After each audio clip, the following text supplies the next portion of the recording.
Selamat datang di Bijak News Sabtu 10 Mei 2025 bersama saya, Luna.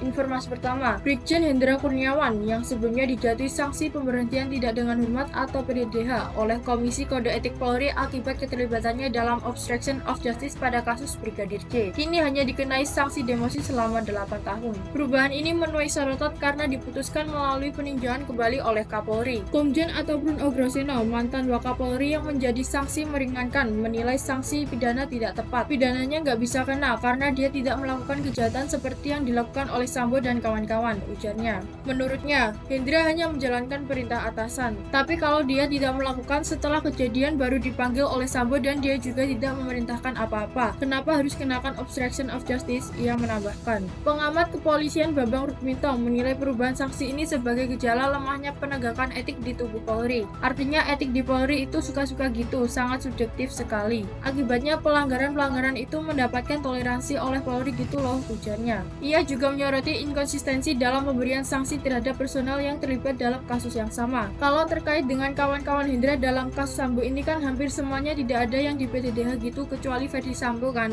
Dalam hal regulasi, ia menekankan bahwa hasil akhirnya sangat bergantung pada pimpinan. Semuanya kembali pada usulan Kapolri. Kalau Kapolri tidak mengusulkan, bisa tidak di PDDH. Informasi kesehatan, Pemkot Depok perluas CFD Margonda jadi 2 jalur demi dorong gaya hidup sehat dan kurangi emisi mulai Minggu 11 Mei. Jalur cepat tetap bisa dilalui ambulans dan angkutan umum. Informasi ekonomi, pemerintah tengah mematangkan regulasi untuk mempercepat pencapaian target 82,9 juta penerima program makan bergizi gratis atau MBG. Rencananya, aturan tersebut akan dituangkan dalam bentuk peraturan presiden atau instruksi presiden. Informasi olahraga, Rico Della Wijaya dan Albert Januarta wakili Indonesia di 13 tahun World Volleyball Master terus melaju di tengah persaingan. Mereka tampil cukup bagus, ujar Imran dari PBPOBSI. Informasi luar negeri, militer Israel mengumumkan penahanan administratif terhadap jurnalis Palestina, Ali Al-Saudi, hingga Oktober 2025. Penahanan ini memicu keprihatinan luas atas merosotnya kebebasan pers di kawasan. Sampai bertemu di informasi bijak berikutnya.